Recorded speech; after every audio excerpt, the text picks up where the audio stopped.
opisina na tulad ng ICI, tinanggalan mo ng investigative capability, walang kwenta yon. Kasi ang intention mo nga is maghanap nga talaga ng, ang kwenta mo nga is maghanap ng ebidensya. Pero kung tatanggalan mo ng investigador, ano pang gamit no? Ngayon, meron tayong SONA, State of the Nation Address. Wala yung Vice President, wala yung nasa Europe Nasa Europe 13 senador. So, anong projection ito sa mamamayan? Hindi nagkakaisa yung gobyerno ni Pangulong Marcos. Obvious naman yun. Halata naman yun. Pangako nila yun, unity. Pangako. Alam mo namang, alam mo naman yung mga pangako, di ba? Kaya sa umpisa pa lang, may pangako na hindi natupad ng Pangulo. Fiscalizer talaga si Egay. Ito, ang tanong nga, ang hanging question natin kanina. Kasalanan ko ba? Di ba? I'm against Marcos. Kasalanan ko ba yun kung babanatan ko yung administrasyon nila? Di ba? Kasalanan ko ba yun? Former House Speaker Martin Romualdez responds to PBBM's SONA statements that he welcomes the legal process in light of the graft charges that will be filed against him. So handa na siya. Masakit man daw sa pamilya niya, pero haharapin niya. Wala naman siyang ibang options, di ba? Maganda Hindi yung yun sinabi talaga. yan na hindi siya pangulo ng kanyang pamilya. Yun ang maganda. Oo. Ang problema lang, bakit hindi niya minention ang pangalan ng pinsan niya?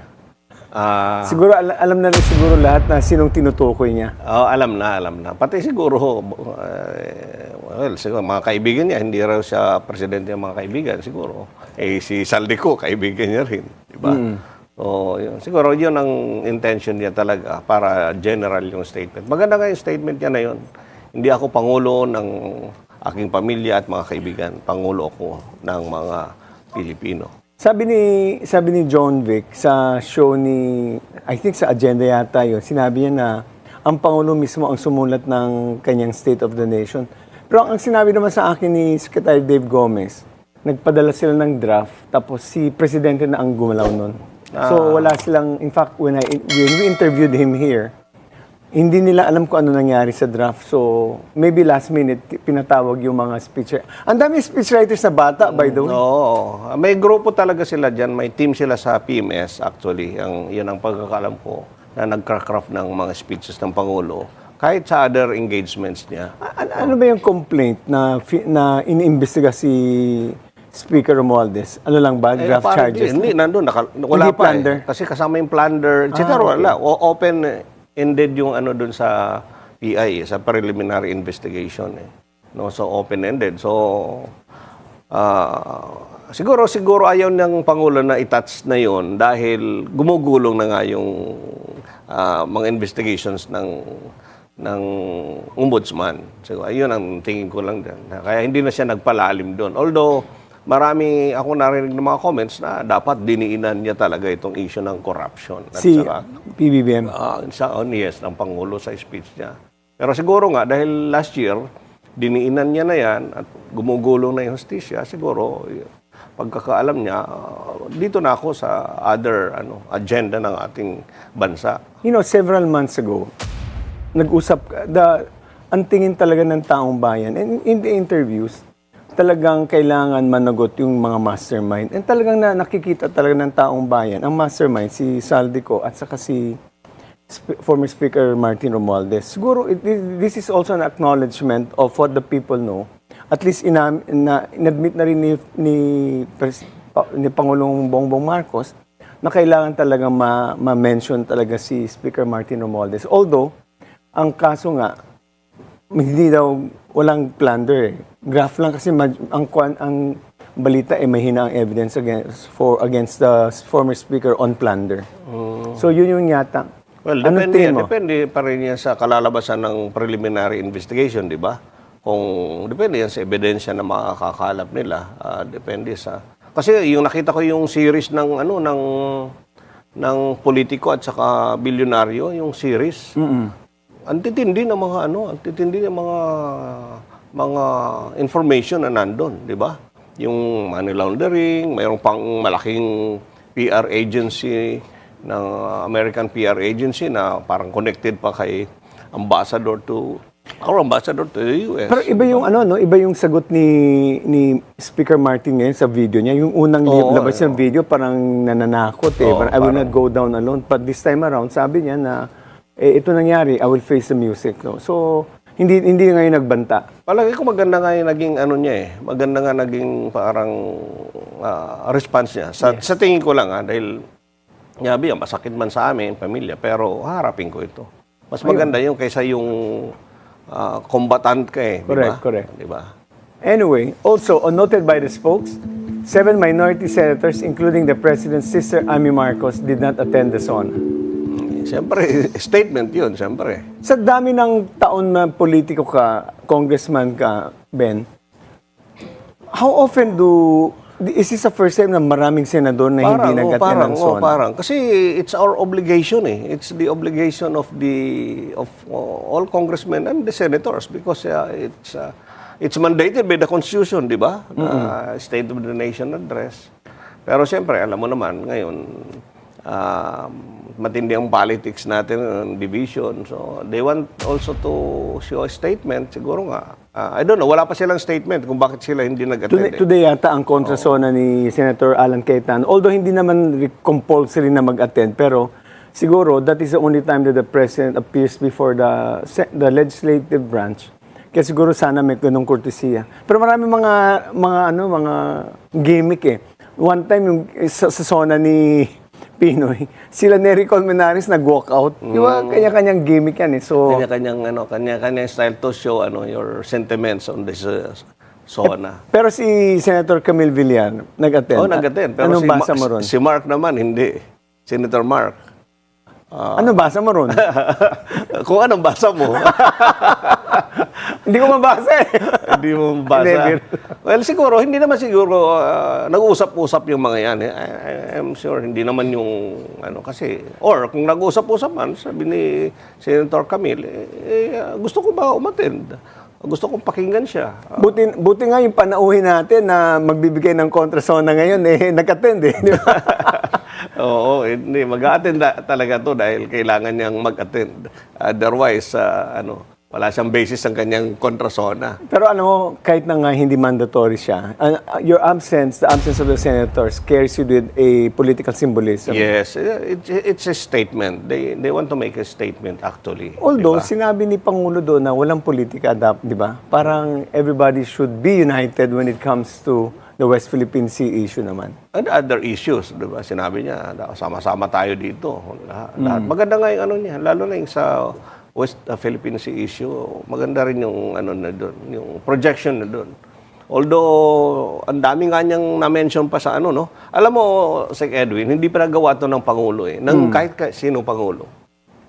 Ako sa ngayon, kung ako magsasuggest sa Malacanang, magkaroon ng sub-SONA kada department. Yung follow-up. Kasi halimbawa, yung issue ng oil crisis or systems loss, dapat himayin yan. Ano ba yan? Systems loss lang ba yan o kasama yung line loss? Di ba? Sabihin mo sa mga officials ng government mag-appeal dito sa Billonaryo. Mag-appeal kayo dito. Tama dito kayo mag-ano. Pero ay magandang suggestion. Diba? The administration's most vocal critics.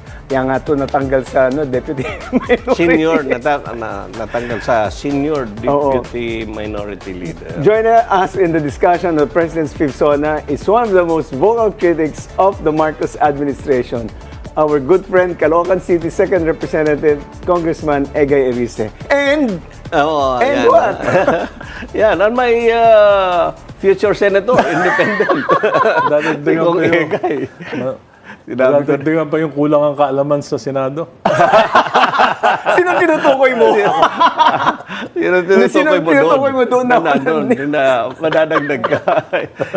Ikaw talaga. Okay, nag-attend ka ba ng SONA kahapon? Yes, of course. So, ba't hindi mo naisip na mag-boycott? Aba, hindi. Yan yung duty ko yan to attend the SONA. Kaya nga take notes ako. Hindi ko pa na itatype nasa yung scribble ko. Kahapon yan? Kahapon yan. Wow. May mga members ba ng House na hindi nag-attend? Parang mayroon din Marami din. May mga nag-attend. Pero, ang sabi nyo nga kanina, yung political symbolism nung nangyaring, it's the first time in the Philippine history na yung Senate walang quorum. Na nag-attend? Only 11 attended the SONA. 13 were absent. Hindi, 13. 13 kasama yung tatlong wala. Nakulong. Oo, saka yung majority, tatlong majority from the majority, tatlong nakulong at nagtatago at isa lang sa minority si ano. So, anong symbolism nito? Ang pangako ng Pangulo saka ni Vice President Sara nung magkasama sila, unity. Ngayon, meron tayong SONA, State of the Nation Address. Wala yung Vice President, wala yung nasa Europe eh. Nasa Europe eh. 13 senador. So, anong projection ito sa mamamayan? Hindi nagkakaisa yung gobyerno ni Pangulong Marcos. Obvious naman yun. Halata naman yun. Pangako nila yun, unity. Pangako. Alam mo namang, alam mo naman yung mga pangako, di ba? Kaya sa umpisa pa lang, may pangako na hindi natupad ng Pangulo. Ayun. Wala nga ang Vice President, nasa Europe nga eh. Ang Presidente, pupunta kayo ng Davao. And the 13 senators. Ngayong araw, ngayong umaga, pupunta ng Davao si Pangulong BBM, alam ko, kasama yung cabinet. So, ito, kahapon yung nag-notes ka pala. So, anong biggest takeaway mo kahapon sa SONA ng Pangulo? Wala akong mga takeaway. And I hate to say negative things against the Marcos administration. I'm not happy saying these things. Pero we have to put sense to what's really happening to our country. Kaya, Hindi ka ba happy na tatanggalin yung systems laws at babawasan ng... bola lang yun, hindi mangyayari yun. Pero sa inyo yun, sa inyo manggagaling Oo nga, yun, sa bola nga Kongreso. lang yun. Kasi hindi naman feasible yun. Hindi feasible yun. Anyway, Bakit hindi pa Isa-isahin feasible natin. yung Isa-isahin natin. Bakit hindi Isa-isahin feasible natin yun? para Yung magbawas may- ng tax sa mga wage earners. one, di ba? Ang una dyan talaga na iniintay ng tao yung tungkol sa corruption, flood control mess. Ang sinabi niya lang na sasampahan na ng kaso ng ombudsman, si Speaker Martin Romualdez. Ang ginagawa ng administration, pino-focus nila yung kasalanan kay Speaker Romualdez, kay Saldico. Pero sa totoo lang, maski si Speaker Martin Romualdez, hindi kayang mawala yung 1.8 trillion na salapi ng bayan kung walang cooperation, collaboration with the members of the cabinet of the Marcos administration. In fact, during my petition sa Supreme Court, sa unprogrammed appropriation, inilabas ng DBM yung mga saro na pinirmahan ni former Secretary Pangandaman. Lumabas doon, pinirmahan niya yung mga flood control payments. Kabilang na yung mga nasa unprogrammed appropriation. So, hindi ako maniniwala na hindi alam ito ni Secretary Magantay ka Pangandaman. lang. Magantay ka lang, sabi ni Boy. Magantay lang kayo. Hindi, isang taon na naghihintay eh. Hindi basta-basta. Isang taon na naghihintay, yung mga maliliit na Mahirap. engineer, 3, nakakulong. Sabi niya... Pero yung mga utak nitong nakawa na ito,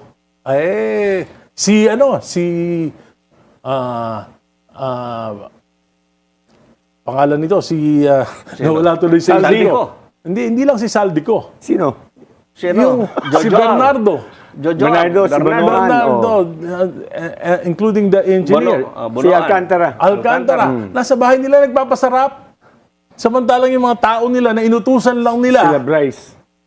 Inutusan nila yung mga engineers na mabababa, nakakulong. Nag-state to a witness para Paano mag-state witness? Sila yung mga kapural. Sila yung mga masterminds.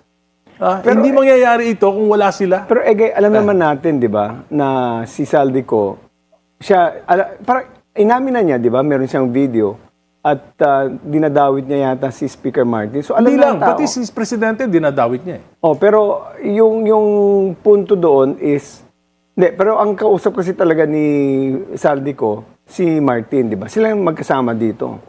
Well, kaya nga, sinabi yan, nakita naman natin yung video, kung paniniwalaan natin yung video, involved si Presidente. Kaya lang, wala dito si Saldico. Pero, meron pang isa. Sinabi ni Senator Lacson na may 8 billion na binigay si Engineer Bernardo sa mga bersamin. O ba't hindi inimbestigahan ng Pangulo?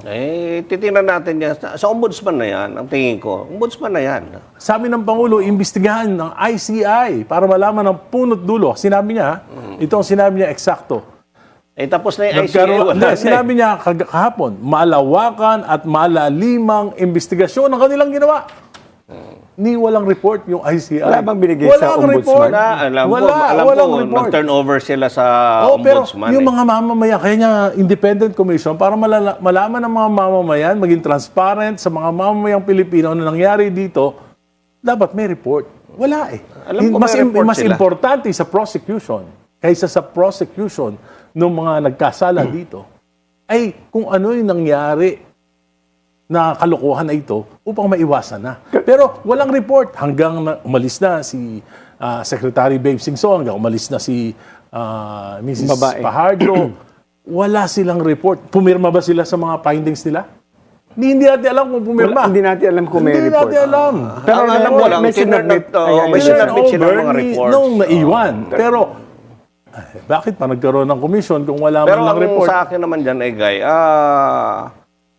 I think yung ombudsman gumagalaw, no? Hindi pwedeng I don't think doon na so. lang tayo laging nakafocus Si dyan. Ombudsman Remulla, I think he was appointed by the President to protect the President. Hindi Kasi naman siguro. ang nangyayari, mabilis yung mga kalaban ng Presidente, mabilis na kukulong. Pero yung mga tunay na nagmanipula nitong budget, ng infrastructure, nasa labas. Bakit ganon? Ba't nauuna yung kalaban? Parang na-weaponize yung Office of the Ombudsman to protect the political interest of the President. So, ang question dyan is really a question of ano ebidensya meron. So, ang tingin mo, meron ng ebidensya laban sa lahat, pero inuuna lang ang mga... Hindi hinahanap yung ebidensya. Kung sino lang yung gusto nilang hanapan ng ebidensya, hanapan nila. Pero yung mga talagang sacred cows, yun yung pinoprotect. Pero kagabi, sinabi ni... And I suppose this will apply to whether you are minority or administration. Dinipensahan ni former Senator Coco Pimentel sa on point ni Pinky na Martin Romualdez enjoys the presumption of innocence. That applies to everyone naman, di ba? Oh, kaya nga, hindi naman nasasampahan ng kaso. Paano nga natin malalaman? Nauna sila Jinggoy, nauna sila Marcoleta, nauna sila Mike Defensor. Basta yung mga kalaban ang nauuna, si Bong Revilla. Kung titingnan mo yung kay Senator Marcoleta, mismo siya ang nagsabi kasi yun ebidensya. Iba yun, Yung kay iba. Jinggoy, Iba yun, yung Pero kay Jinggoy it at is saka the kay, obligation of the Yes. President na unahin. Bakit? Kasi may kaugnayan sa kanya eh. Caesar's wife. So finally, nagsalita na siya tungkol kay Speaker Romualdez. After 1 year. Dati natin, naalala mo ito, matagal na natin itong pinag-uusapan na dapat ma-mention si Speaker Martin. Na-mention na. So, hindi ka pa rin masaya. Kasi hindi ako naniniwala na makukulong. Tingnan natin. Hindi ako naniniwala. Ako naman, Bakit? Sabi ni Speaker Martin, I will not go down alone. Pero nagbago na siya eh. Pero paano yung reaction mo? Hoping na hindi tutuluyan. Hoping. Kaya nagbago siya ng statement. Hoping na hindi Kung tutuluyan. hindi siya tutuloy, hindi napako na naman yung pangako ni... Isa rin naman mapako. 1 million houses. 1 million houses per year. 20 pesos na bigas. Ang daming pangako. In fact, meron akong lahat ng mga pangako niya sa mga nakaraang sona niya, meron akong tiningnan ko. may Doon tally sa siguro yung 15 lang na tiningnan ko, dalawa lang yung natupad. Ano yung dalawa? Of course, yung Pogo. Okay. Yung banning ng Pogo. Pangalawa, sa tingin ko, although siguro half-baked, yung tungkol sa education, na promote yung mga teachers bago mag-retire. May at least 85, okay. yun, Mas 85,000 okay yun. Mas okay yun. Pero in terms of classrooms, Pareho pa rin. Mahina. 160,000 pa rin yung Wala, hindi lang wala. naman sa kanya kasi during the time of President Pinoy, zero backlog na tayo eh. May dagdag pa. Oo, may dagdag May na. 60 plus thousand na backlog. We did 89,000. Yeah. something So plus. ngayon, ang ginawa during the time of the 6 years of Duterte, saka 4 years sa kanya, balik sa 160,000. Ano nga? So, hindi Kasi lang nga, naman siya. Ang daming ang daming factors diyan. Yung issue ng corruption nga, lahat nag-ingat, lahat pabago-bago Saka yung yung mga sinabi niya program na- of works. Nakatipid dahil bumaba yung presyo. Hindi, binalik na. Yung dating presyo sa DPWH, balik na sa dati. Balik sa Which dati means- ang arrangement? O yung presyo ng bawat materials cost, balik na sa dati. Meron na silang dupa. Kasi Alam walang ko, ano eh. Alam ko Yung market, dupa, hindi, alam ko market Wala kasing wala na nagbibid. So, dahil kung yung binabaan nila ng mas So, ibig mas sabihin mababa pa na- sa market value. So, ibig sabihin, padded na ngayon yung mga hindi ko sinasabing padded. Basta bumalik sa dati. Which, ano yung Kaibigan dati? natin si Vince. Anong nakausap mo ba si Sec Vince tungkol dyan? Well, hindi ko alam kung anong ginagawa ni Secretary Vince. Hindi ko siya nakakausap. Except nung kinausap nila ako na sabi nila na ang tingin daw ng Palacios, kaya ako critic ay supporter ako ni Sara Duterte. Sabi ko naman, paano ako magiging Duterte? Kayo yung mga Duterte, nag-aaway lang kayo. Ako, matagal na rin akong critic ng mga Duterte. Saka hindi kayo magkakasama because Independent meron senator talaga to siya, may no? policy difference kami. Bakit? Ano pang sinabi Yung sa iyo violent war on drugs. Ano pa saka sinabi yung sa iyo ni Sec political Vince? dynasty. Pa? Ano pang sinabi sa iyo ni Sec Vince? Sabi niya, kasi daw yung mga salita ko nakakalakas sa mga Duterte. Sabi ko, mali yan. Yung mga mali nyo, yun yung nakakalakas kay Presidente Duterte. Sabi niya, ba't di mo kami Tungkol tulungan? sa projects, meron ba siya sinabi? Ano? Sa projects mo sa Caloocan, sa distrito mo? Hindi, ang parang gusto nila, yung nakikita ko mali, sabihin ko tama. Para magka-proyekto ko. Kung hindi, zero. Pero again, may flood control project ka ba sa Caloocan? Hindi, wala pa nga akong proyekto kahit isa. Talaga? For 1 year, wala. Hindi, pero Zero. since 2020, pagpasok nila, naging congressman mo ngayon, wala pa? Wala, zero. Walang project at all? Wala. Dati nung nasa majority, minority, senior deputy minority. Wala pa naman kasi first time pa lang. Hindi na-release yung aking mga... Actually, yung isang proyekto, pinaliwanag ko kay Secretary Vince, dyan sa C3, bumabaha dyan sa may riles ng tren eh. Okay. Yung dumadaan dyan yung mga trucks, trailers, logistics from different parts of the country to the pier sa port. Sa may C3. Sabi ko, kasi bumababa pagdating sa riles. So sa solution, dapat itaas yung riles para maitaas din yung kalsada.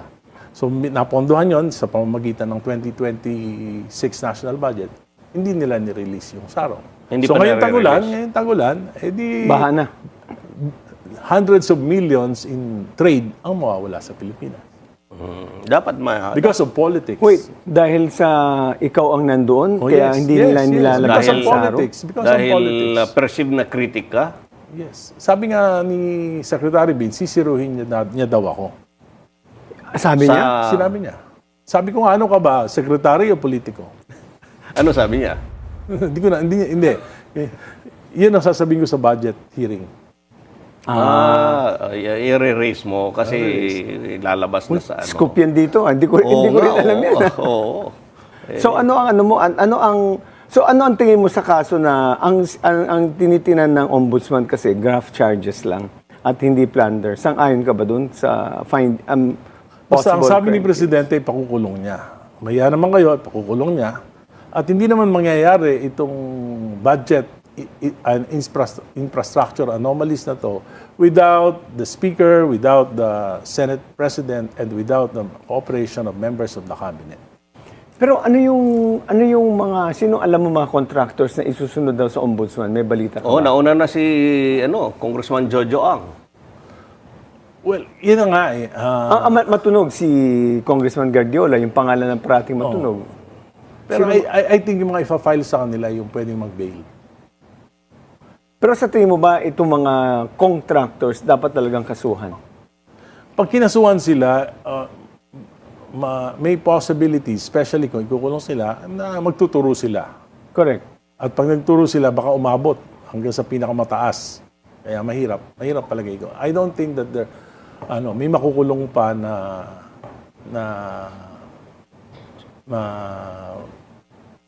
mga kakampi ng Pangulo. ang gusto mo mangyari sa mga contractors, makulong or sampahan ng kaso, iba yun. Kasi pag sinampahan mo at hindi plunder, labas. Ang gusto mo ba kulong talaga? Plunder, bale. Hindi naman. Depende nga sa ebidensya. Oo. Depende sa ebidensya. Pero ang problema nga, tingin ko, hindi naman talaga na-iimbestigahan ng maayos. Ayan ang pakiwari mo sa Kaya nga ombudsman. yung Independent People's Commission na pinangako ng Pangulo na isang priority legislation ay hindi niya tinupad.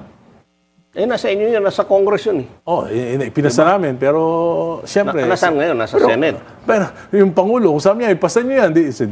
Mismo si Senator Soto, sinabi niya, siya ang author nun bigla na lang na naimik Bigla na lang, wala na, napasa sa committee, pero Nasa hindi committee? na. Pero if I recall, na-archive na. pero if I recall, maraming mga consultant pinatawag sa I don't know if it's Congress or Senado. Kasama sa kaibigan natin si Frank. Sabi ni Frank, redundant na yan Dapat ilagay mo na lang sa ombudsman. If I remember it correctly. Yung ICC. ICC. Ang problema kasi sa pagdating sa ombudsman, wala nang transparency. Wala nang What do you mean?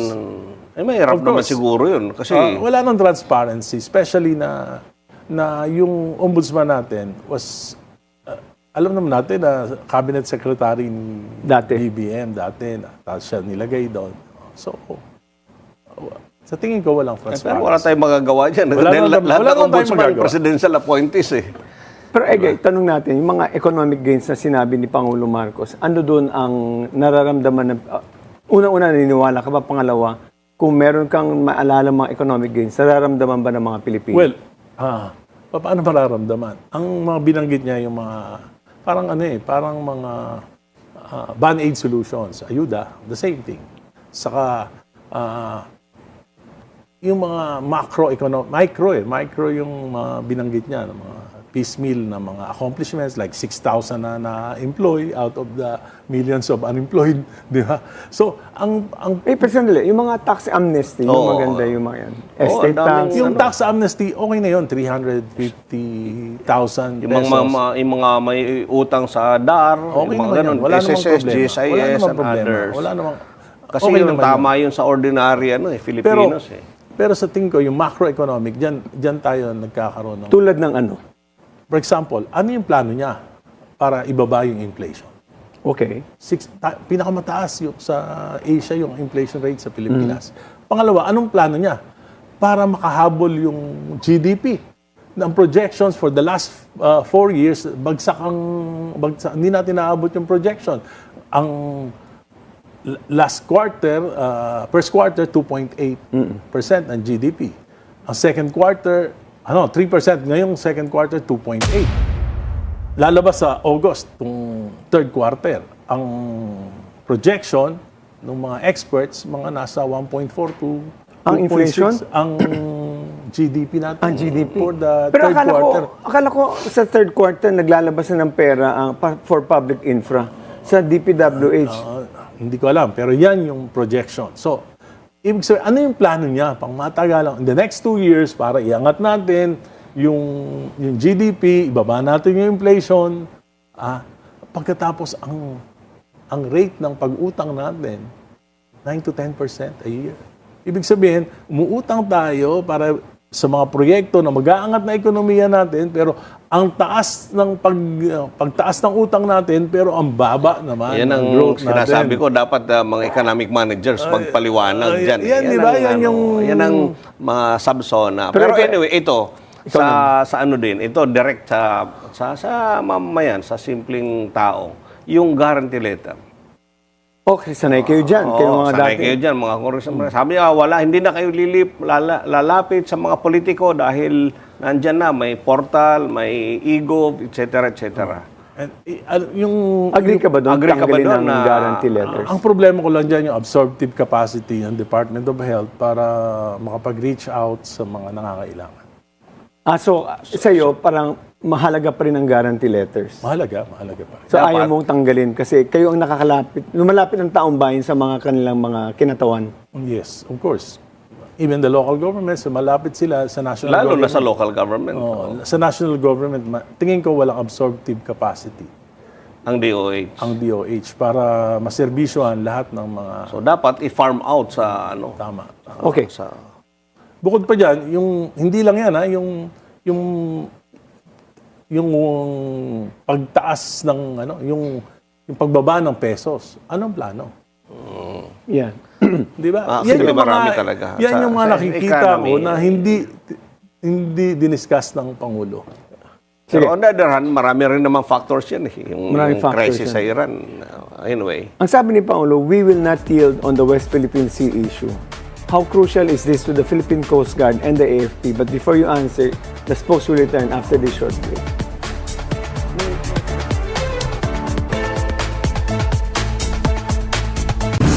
A political reckoning, a nation on one as the impeachment trial of Vice President Sara Duterte unfolds. Every testimony, every motion, and every decision carries consequences beyond the halls of power. And your Billionario News channel will be there with comprehensive expert analysis and real-time updates. VP Sara on trial, a BNC impeachment coverage. Every peso tells a story, where it goes, and why it matters. We break down the way you spend, save, and decide. From rising prices to everyday choices, connect the headlines to your wallet. I'm Robert Tan. From your wallet to the wider economy, join us as we follow the money. Follow the money, Monday to Friday, only on Billionario News Channel.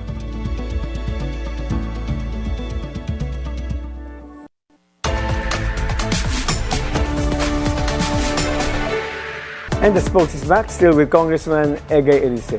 But before we go to our hanging questions, we'll acknowledge the comments and questions coming from our live viewers. From Purples and Roses, half of those Villar siblings needs to play safe business decision. From Atina Gabriel 8058, na-mention nga si Martin Romualdez pero hanggang preliminary investigation pa lang. Okay? From at Introbeth, bitter si Kong Egay dahil hindi na-release ang budget. Anong comment mo muna dyan? Well, Pampalaya ka raw. kung gusto kong ma-release yung budget ko, Di ka na lang nagano. kinausap na nga nila ako na tumigil muna ako at bibigyan daw ako ng maraming project. Okay, sige. From at Pero BR hindi naman yan ang trabaho ng congressman eh. From at BRB FF Heidi, hindi pinupuna ni Kong Egay si VP Sara na walang ginawa kundi magbakasyon. Well, nung panahon ni Pangulong Duterte, sila may hawak na administration, pinupuna ko sila. Ano yung pupuna ko kay BP Sara? Wala namang nga ang ginagawa. At wala namang binigay na trabaho. At nagbabakasyon. Ang trabaho lang naman ni BP Sara, maghintay. So ano yung pupuna ko? Sasabihin ko, huwag ka na maghintay. Pero, ang sabi ko nga, Pero dati, ang dating Vice President si BP Leni, ang dami niyang ginagawa, ang dami niyang tinutulungan. Kahit tinanggalan pa siya ng budget at that time. Ikot siya ng ikot sa laylayan, sa hindi, yun naman ang far-flung ginagawa ng Vice municipality. President. Lahat ng Vice President Kaya, na sa history ng yung- Pilipinas, lahat ng Vice President walang ginawa kundi umikot. Pero umikot sa Pilipinas. Ito nasa Europe. Ito nasa Europe. Aba, malaki ang constituency sa ibang bansa. Malaki ang constituency. Kaya lahat ng mga nangangampanya, even si Vice President Noli De Castro, isa sa mga iniikot niya yung mga OFWs. Pero si BP Leni yata parang hindi umikot sa mga OFW, no? Hindi siya focus Ay, talaga hindi. sa countryside, sa Laylayan lang. Oh, Sa- laylayan lang talaga siya. Well, kanya-kanya. Meron nga So, kaming ibig area doon sabihin- sa amin na hindi ko pa narating siya ibig ko napuntahan. sabihin, ang sinasabi nila, si Egay, DDS na yan. Oh, syempre. Kasi hindi niya binabanatan si Sara. Yes. Ang binabanatan niya si Si ang PBBM. administration. Pero nagkakamali sila. Sinasabi ko na noon pa, I am against the violent war on drugs. I am against political dynasties. So I cannot be with the Dutertes. Yan yung prinsipyo ko. So, as early as now, hindi ka kakampanya kay VP Kung Sara. mananalo si Vice President Sara, minority ako. So, ibig sabihin, hindi ka boboto sa kanya. Hindi ako boboto sa kanya kasi yung nire-represent nila, laban na laban ako. In fact, ako yung kauna-unahang congressman na tinanggalan din ng pondo noong panahon ni Pangulong Duterte because I spoke against the violent Pero war on hindi ka drugs. ba nanganganib sa distrito mo? Panay mga DDS ang constituents mo. Sa Caloocan, ang daming DDS doon. Binoboto naman nila ako. Basta ako, kung ano yung prinsipyo ko, yun ang sasabihin Hindi, ko. kalaban dyan na Hindi nakaraan naman na ano eh. Ang problema sa mga politiko, takot na hindi maiboto, nagagawa ng mali para lang hindi maiboto. Magsasabi ng hindi totoo para lang hindi maiboto. Ako sinasabi ko, yung dahil trabaho ko bilang hinatawan at yung mga nangyayari sa buong bansa, makakaapekto sa mga mamamayan ko. Maganda yan. Fiscalizer talaga si Egay. Ito, ang tanong nga, ang hanging question natin kanina. Kasalanan ko ba? Hindi ba? I'm against Marcos. Against Duterte. Magkasama sila eh. They enabled each other. Nag-away sila. Kasalanan ko ba yun kung babanatan ko yung administrasyon nila? Di ba? Kasalanan ko ba yun? Yan na. Basta hindi siya Sara. Yan, si Kung Egay. Hindi ako Marcos, hindi ako Duterte. Liberal ako. Yan. Wala siyang mabanat nga kay Sara dahil walang ginagawa, sabi ni Egay. Ito, Actually, irrelevant na kung hindi nila binabanatan si Vice President, wala na sa DepEd, irrelevant na siya. Ano pa ngayon, pag-uusapan pa? kung nasa DepEd pa siya, may Pwede kang banatan. Ngayon, Walang irrelevant na siya eh. Kaya lang, ang alam mo naman ng mga Pilipino, kung sino yung inaapi, dun sila. Yung impeachment, start na naman sa bukas. Sigutin muna natin itong hanging question. Okay, Sabi hanging ni question. Pangulong Bongbong Marcos, we will not yield on the West Philippine Sea issue. Well, tama naman yun. Lahat naman tayo mga Pilipino, dapat ipagtanggol natin yung sovereignty ng ating bansa. Pero, ano yung policy direction, foreign policy direction? Hindi niya naman binanggit. Kasi hindi lang naman ang threat sa atin ang China. Naiipit tayo sa dalawang malalaking bansa, ang US. Kaya nga ang daming EDCA sites. Paano kung magkaroon ng conflict ang China at US? Di tayo ang unang mabibiktima. Di ba? Ano yung foreign policy direction? Ano ba tayo? Magpapatuta na tayo sa mga kano? O magkakaroon tayo ng independent stance? Di ba? Ngayon, may paksili ka pa. Sabi niya, friends to all, enemies to none, di ba? Pero yung, yung tingin- actions mo, friends to all, pero yung actions mo is, hindi naman ganun. Anong in-expect mong reaction nung China dito? Kasi recently nga, natatandaan ko nung recently nga yung ASEAN Summit, di ba? Nag-harass sila dun sa Oo nga. Tapos yung pa sa atin, yung Video. unggoy tayo, di ba? Anong During the time of anong President in-expect mo sa China na reaction dito? during the time of President Cory and during the time of President Pinoy, maganda naman yung foreign policy natin. Tinanggal nga ni President Cory yung mga bases eh. Di ba? Dito. Tinanggal yung mga American bases. Kay Pinoy naman, nagsampa tayo ng kaso sa UNCLOS, The Hague. So, nanalo naman tayo. Nilalabanan natin. Pero hindi naman tayo pwedeng dapat na magpatuta sa mga Amerikano.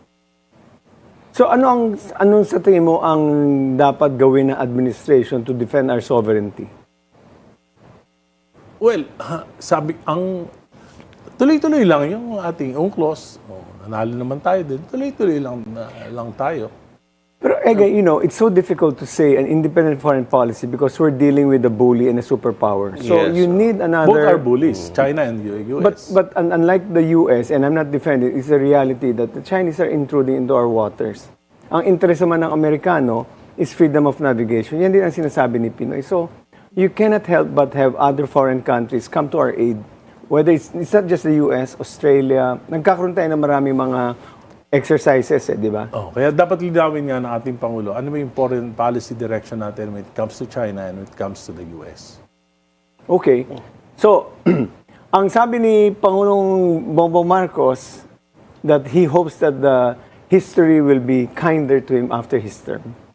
Sa tingin mo ba, will history be kind to him?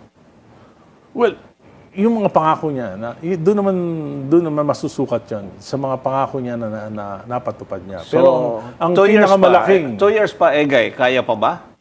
ang pinakamalaking challenge sa kanya ay yung 1.8 trillion.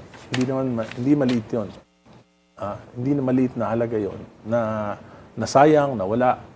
Because of corruption. Pero 2 years pa nga, 2 years pa, kaya pa ba? Tingin mo? Kailangan talaga buksan niya yung kanyang isipan, magkaroon siya ng political will para yung mga reforma ma-implement. For example, yung anti-political dynasty, pinangako niya yan nung SONA. Anong ginawa? Hindi niya man lang mabanggit ngayon. Bakit hindi niya mabanggit? Kasi alam niya, yung ginawa ng anak niya at ni Speaker Dina Verson, will institutionalize and will strengthen political dynasty. Alam mo, pero nasa kongreso na yun eh. So, dapat nga ang kongreso na mag-ano noon. Hindi. Pero, Alam na alam niya yung ibig sabihin ng political dynasty. Pero magbabanggaan kasi sila sa Senate eh. Iba yung version. Kaya nga ano yan eh. Yung masyadong malayo, yung version ng House sa kanong Senate, Bicam na yun. walang magkakasundo. Hindi magkakasundo. Kanina, nung umpisa pa lang natin, nagbabangayan na kayong dalawa sa systems laws. Pag-usapan natin. yung systems laws. Very popular yung... Sigmura, Dalawang sinabi ng taong bayan Pangulo. yan eh. Yung tanggalin yung VAT, okay ako doon. Tanggalin yung VAT sa Systems laws. electricity. Yung VAT. Sinabi niya ba yun? Sinabi Sinabi niya. Sinabi niya. Tanggalin yun, okay yun. Di malaking ginhawa na yun sa mga mamamayan. Pangalaw, pero yung sa systems laws, parang imposible yun. Anong imposible? Alam mo, ano ba yung systems laws? Natural na pagkawala ng kuryente yan, lalo na sa mga mahihirap na probinsya, yung mga electric Malalayo, cooperatives, malalayo. malalayo yung linya, pag nagbabanggaan yung electric current saka yung metal sa wire, nababawasan ng init. Kaya yung nagkakaroon ng loss sa power. At yun yung sa mga probinsya, sa mga electric cooperatives, siguro yung mga nawawala dyan due to systems loss is about mga 8 to 30%. 8 to 30. 8 to 30%. Ang Meralco, gano'ng kalaki ang systems Mga laws? 5 kasi mas professional, mga 5 up. So sa probinsya, 5.6. electric co-op, mas Depende malaki. yata eh, guys. Kasi Depende. sa amin, 14 pesos per kilowatt hour kami. Average lagi yan, 80 centavos ang systems So, loss. bakit sabi mo pero may imposible? additional kasi dyan, yung line loss eh. Kaya na iba yung pang mga ano. technical, Kasi mga dapat technical i-define talaga yan losses, sa yung mga Congress eh. technical Ang losses. daming napapatong. Pagka hindi nila pag inabsorb ng mga electric cooperatives siya, malulugi sila. Hindi na sila magiging financially viable. So, unless isa-subsidize ng gobyerno, ayuda na naman sa mga... Hindi, ang isang ano dyan, Yan hindi yung- subsidy. Ang ano ko dyan, Sec Edwin, magtayo ng mga ano, halimbawa, Eastern Samar Electric Cooperative, magtayo ng solar na diretso na nandiyan katabi na sa ano. Sa, Kaya nga hindi systems loss ang kaya aalisin walang, mo. kahit tanggalin mo yan, Pangalawa, ano yung systems loss pa? Yung pilferage. Yung mga, lalo na yung mga NHA housing projects, yung mga, sa mga depressed areas, makikita mo doon, minsan 70-80% ng community nakatap Wait. lang. You're conflicting two issues. Iba yun. There are systems laws which are technical and which are non-technical. Oo. Yung technical mo, it's a law of physics. Yan talaga, hit as your Hit, distribution yeah. lines. Talaga, yun talaga wala tayong magagawa dyan. On the non-technical, yung mga pilferage, lahat yan, di ba? Yung mga, yung mga Iba yun, tawag iba dun, yun. yung ang tawag dun sa ano, yung mga, basta ninanakaw yung kuryente, hindi nagbabayad ng ayon. So yun pwede nating ayusin yan. So you improve the system doon, di ba? Pero ang tanong ko sa iyo, Sec Edwin, if you're on the ground, as I am, hindi mo maano yan. na baka mas mahal pa yung gagastusin ng power corporation sa enforcement. Mas mahal pa. Dikit-dikit yan eh. Nandun na nga, ang ginawa nilang ano, yung mga metro, doon na nila nilagay para mababasa Correct. Pero nila. parang ginagawa na nila ngayon. Inaayos na nila ngayon. So, hindi ako ginawa ko, pinipilit kong ayusin doon sa aking distrito, coordinate ako sa Meralco, binabundle namin yung mga salasalabat ng mga spaghetti wires. So, mas mahal pa yung gagastusin ng mga power corporations sa enforcement ng anti-pilferage law. Kaya, malulugi yung mga kumpanya kung aalisin mo yung systems lost. Ang pinakamadali na paraan para pababain, tanggalin mo yung VAT. Pangalawa, renewable energy. Okay. Sige. Renewable. Ito. Tough question na tayo. How soon should a high-profile prosecution happen after the president's speech on graft and corruption?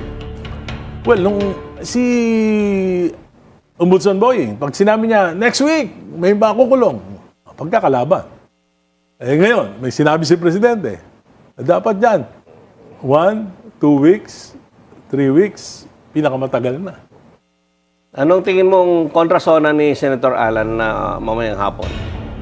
Hindi ko alam. Hindi ko pwedeng pangimasukan. Ikaw ba magkokontrasona ka sa Sa Well, House? Hindi. Hindi naman kontra sonda, kundi ipaliliwanag ko yung narinig ko na hindi naman makatotohanan. So tatayo ka. At tatayo pangalawa, ka privilege sa... At pangalawa, lagi naman ako pag nagsasalita ng criticism, meron naman akong laging suggestions. Hindi lang basis. Meron naman akong proposals. At yun, nasa kanila na kung titingnan nila na yung mga private corporations nga nagbabayad pa ng critic para lang alamin kung ano yung mali. Alamin yung mali at kung makita nila na tama naman pala yung sinasabi nung bumabatikos, kumukuha sila na idea. So, tanong mo na yung last tough question. Ikaw na. O, sige. Kasi hindi sinasagot niya yung mga tough question. So, ito ang napakinggan mo kahapon, nandoon ka, how would you rate PBBM sa fifth zona from 1 to 10, with 10 being the highest? 4, 4. Hindi man lang kumanate. bagsak. Bakit? Ay, maraming pangako na hindi natupad. Puro pangako, puro bola. Okay, so, maraming salamat. Parang nag-kontrasona na dito sa EKA. Nag-kontrasona na po. Dito po sa Bilyonaryo.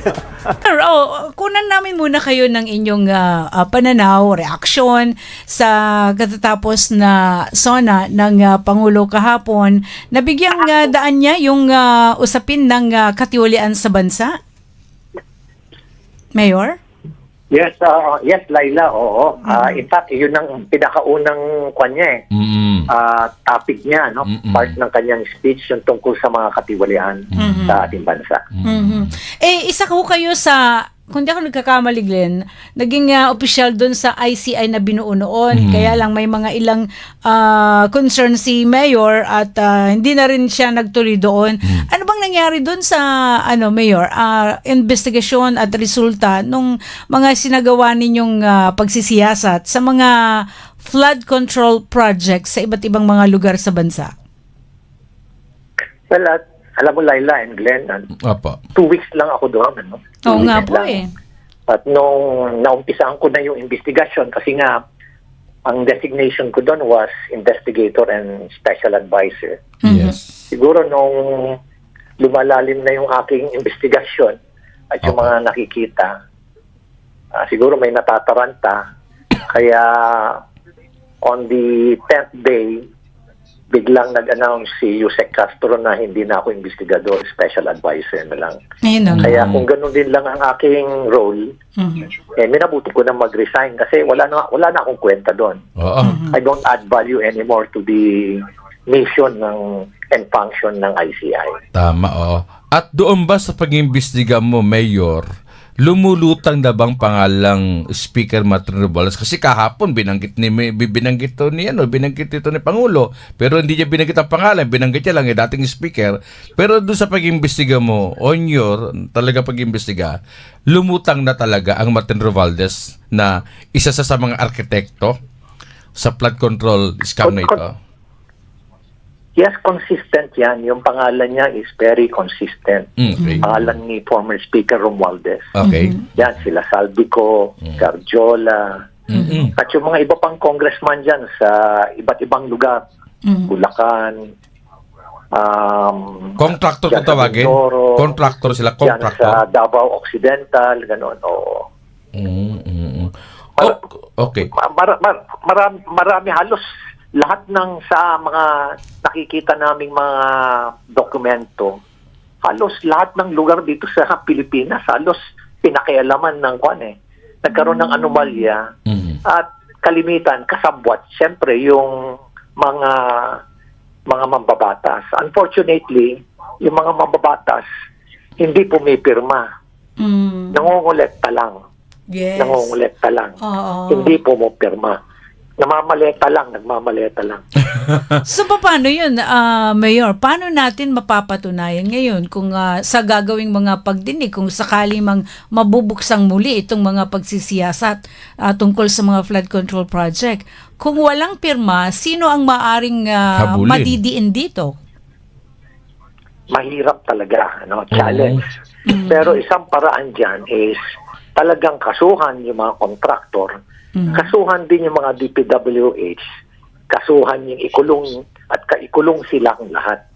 At kung ikukulong silang lahat, ikulong sila doon sa mga ordinaryong city jail. Para at the end, pag naghihirap na sila, magsasalita na rin sila. Ayun, Pwede, tama. Alam mo, kung meron din, another is, tingnan nila lahat yung mga, sino ang nagpa-release ng mga pondong ito. No? At makikita mo uli yung signature ng mga mambabatas dyan. Kaya kailangan talaga ng matinding investigasyon. Kasi may mga tradecraft sa investigation Yes, na hindi ko naman pwedeng banggitin dito. Tama. Oo. Kaya kailangan talaga, pero kung ang isang opisina na tulad ng ICI, tinanggalan mo ng investigative capability, walang kwenta yon. Kasi ang intention mo nga is maghanap nga talaga ng, ang kwenta mo nga is maghanap ng ebidensya. Pero kung Yes, tatanggalan mo ng investigador, ano pang gamit no?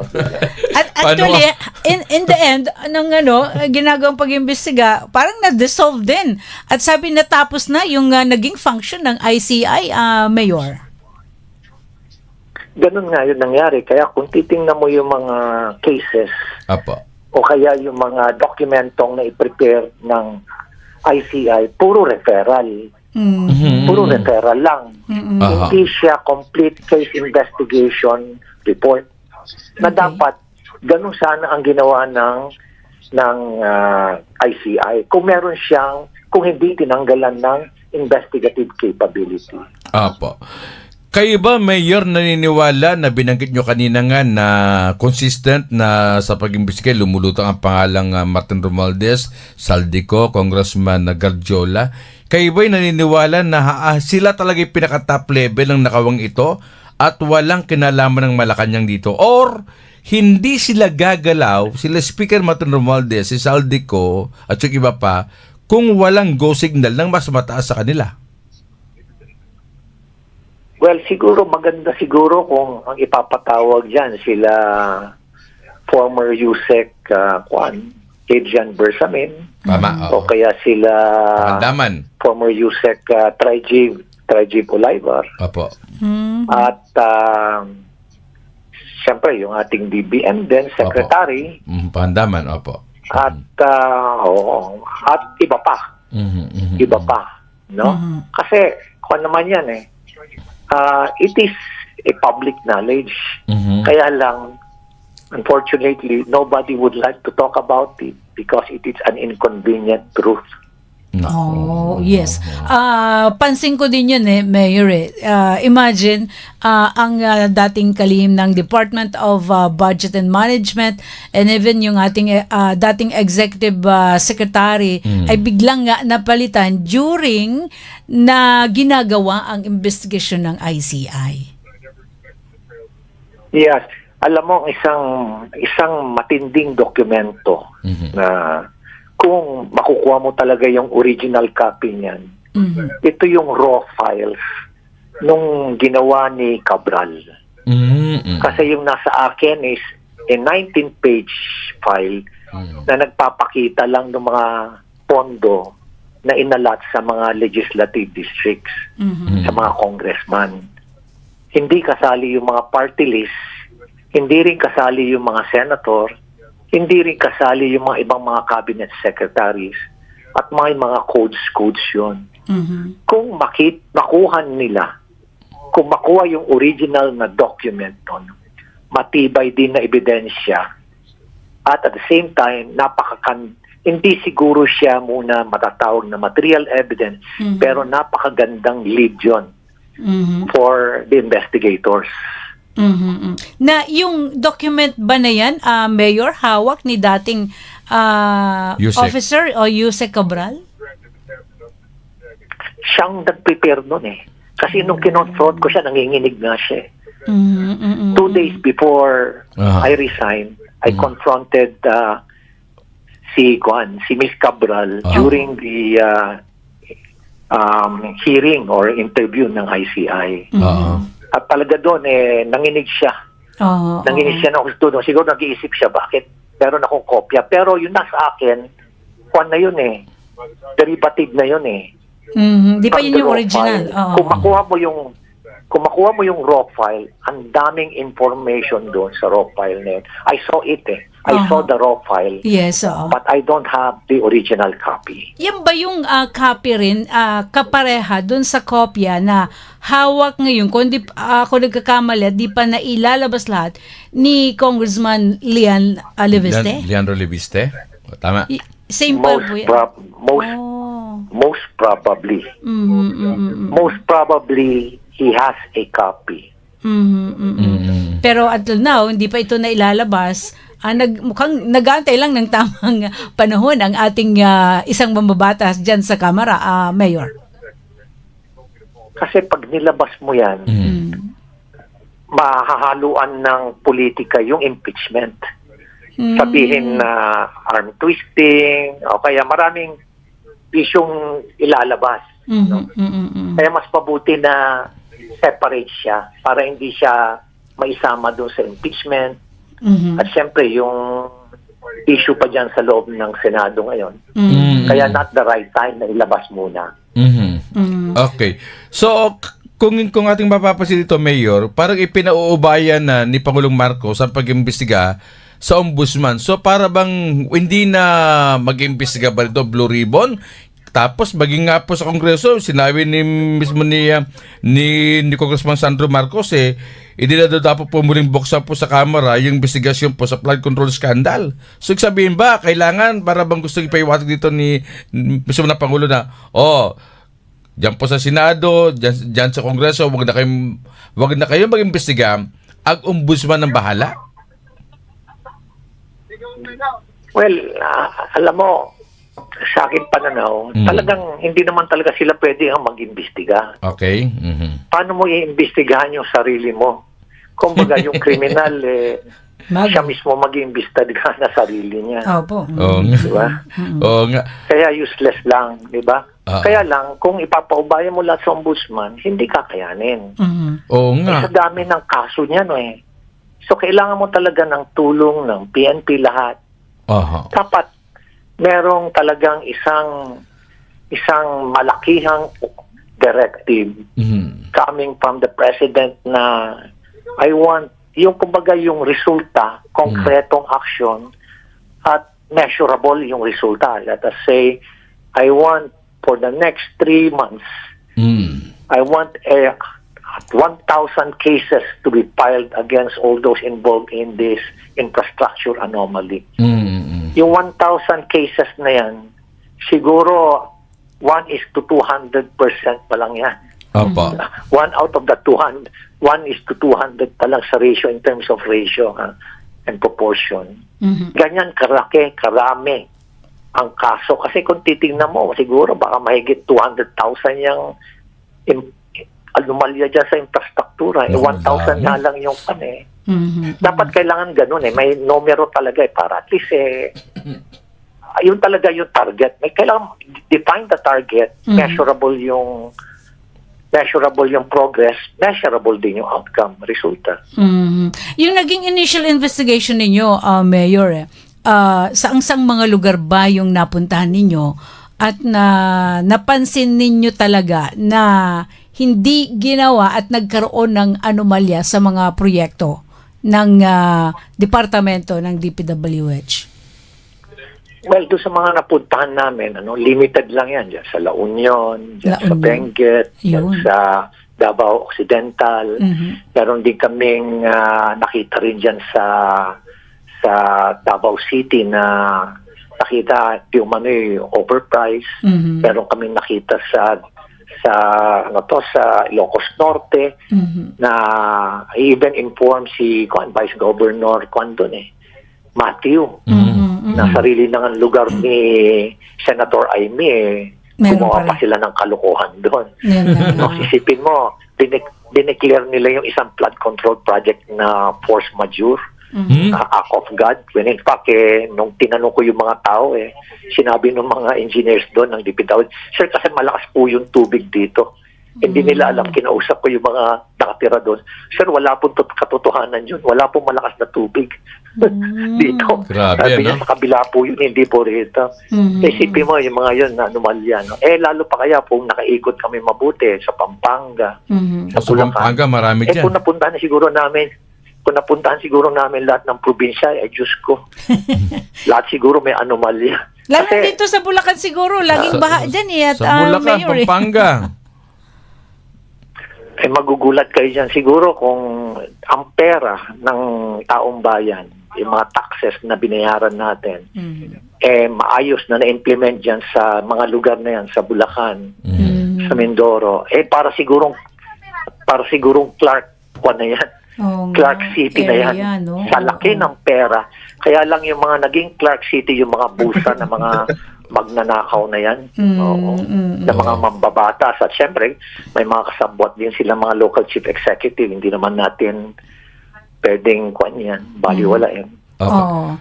Mayor, kayo ba'y naniniwalang hilalaglag talaga ni Pangulong Marcos si Martin Romualdez? O wala sa masabi ngayon dito? Kasi yun ang Zona, kanyang binanggit. zona Kailangan niyang banggitin kasi yung mahiya naman kayo, 1 year na yun Ba't hanggang ngayon parang wala pang big piece? Kayo ba'y scripted ba ito? Naniniwala kayong ilalaglag niya talaga si Martin Romualdez? At naniniwala ba kayo na mayroon din bala si Martin Romualdez laban dito kay Pangulong Marcos? Siguro, now that the commitment is out in the open, he has to deliver it. Ganun ko na lang siguro sasagutin. Opo. He has to deliver it. Diba? At kung si Romualdez naidala niya, madali na rin yan dalhin yung mas madali yung iba.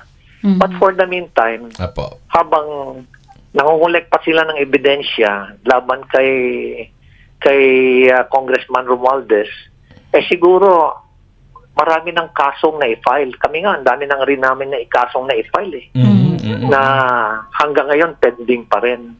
Grabe, Na no? hinihintay nga namin na sana may issue na ng warrant of arrest against this certain congressman or congressman para at least makulong na sila at maramdaman na nila yung maramdaman na nila. Oo. Mukhang ito nga, medyo matatagalan pa siguro yan. Ang ganitong naging pahayag. Kasi kung ating babalikan, like what happened to former Yusek Cabral, di ba? Naging close case na rin yung nangyari doon attorney, bagamat, di natin alam talaga kung anong totoong pangyayari doon sa kanyang pagkawala. Mayor.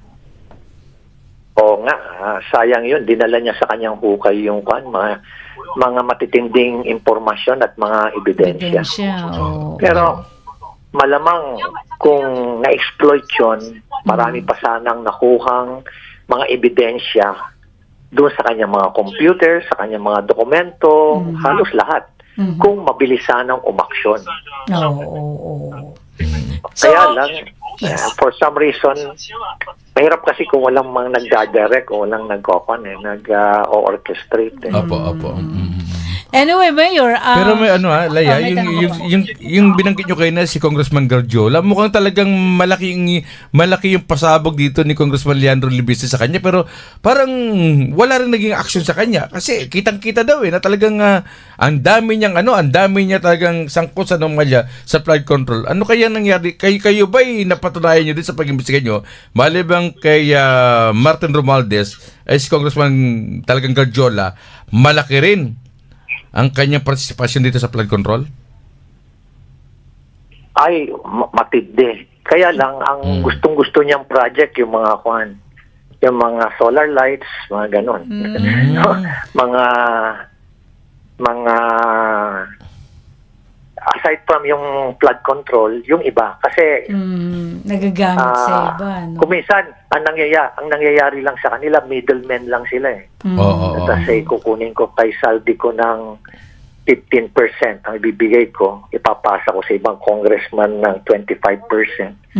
Laway lang ang puhunan, di mayroon siyang 10% kagad. Namamalengke kung ibig sabihin ganun, Mayor. Namamalengke. Kasi, kasi like, ganyan daw minsan may project ka, Within their circle din lang. Yung kukunin diba? nila tapos ibinebenta sa iba. Yan ang problema. Tapos yung congressman na nakakuha nun, kukuha pa rin dun, Mayor, kikickback pa rin dun, di ba? Kasi 25% doon kay Garjola, paano sa congressman na bigyan ng project? Bahala na sa pumatong. Oo. Ganyan katindi. Ganyan ang naging livelihood program nila. Grabe, sa Kongreso. No? Yung mga magnanakaw, nagpapasahan ng kanilang mga ninakaw. Sila, business nga yan nila. Grabe, Kaya, di ba nakakapanggigigil, di ba? Tama, no? Na yung pera ng taong bayan yan, yung mga taxes na binayaran nyo, pinaghirapan nyo. Tapos kung ipamigay nila, kala mo utang na loob pa natin sa kanila. Oo, no? Nagpagawa ng kalsada, nagpagawa ng tulay. Pasensya na kayo, pero mga hayop na yan. Hindi, talagang grabe talaga yung pagnanakaw. Hindi, kung talagang makita mo, sila lang talaga nag-uusap no? Sila din nag-uusap sa Kongreso. May mga umaalma doon, medyo mga bata, di ba? Kaya lang, ano sa tingin nyo ang pwedeng gawin after ng lahat ng ito? O may mga sinasabi sa SONA, Mayor? Well, alam mo, dito natin matetes ngayon ang Pilipino kung matututo tayo. Kasi parating na naman yung eleksyon. No? Alam nyo ba na napakaaga pa lang pinag-uusapan na yung 2028. First time, Usually, 1 year before sa pag-uusapan yung eleksyon. Pero ngayon, 2 years pa lang. O wala pa nga Pinag-uusapan na kagad 2028. Ibig sabihin, atap na talaga yung Pilipino na makita yung pagbabago. Pero, ang kinakabahan natin, next year, 2027, itong mga magnanakaw na to, unti-unti nang iikot yan. Unti-unti nang mamimigay yan. Nandiyan na naman yung mga mukha nila doon sa mga pinapamigay nilang ayuda. Na akala nila, pag-aari nila at kailangan magpasalamat tayo sa kanila. 2028, dodoblihin nila yan. Diba? Tapos iikot na sila sa komunidad. Sasabihin nila, we love you and we care for you. Pakaway-kaway na uli sila dyan. Mambobola na naman sila, Mayor. Tingiti na naman sila, Mayor. Pagdating ng eleksyon, babahain uli nila ng pera. Diyos ko po, nakita na naman, pagdating sa balota, pangalan na naman nila ang nasa balota. So, ibig sabihin yan, ang Pilipino, hindi natuto, hindi na nagising. So, ang tawag na lang natin sa sarili natin is napakalaki nating, alam nyo na yung katuloy na salita niya. So, Mayor, Sige po. Yes, kaya importante sa atin na sana ang Pilipino matuto ng mamili ng kanilang leader. Ayun. Pag-aralan nila mabuti, tingnan yung background, tingnan yung kanilang reputasyon, track record. Ganun dapat. Okay. Hindi yung mabuti pa siya namimigay. Kumbaga, binabana natin yung standard natin. Okay. Mayor, thank you so much sa oras po ninyo na inilaan at na ipahayag ang mga ganitong nangyayari sa ating bansa. At sana ay matawagan ng pansin, of course, ang ating mga kababayan.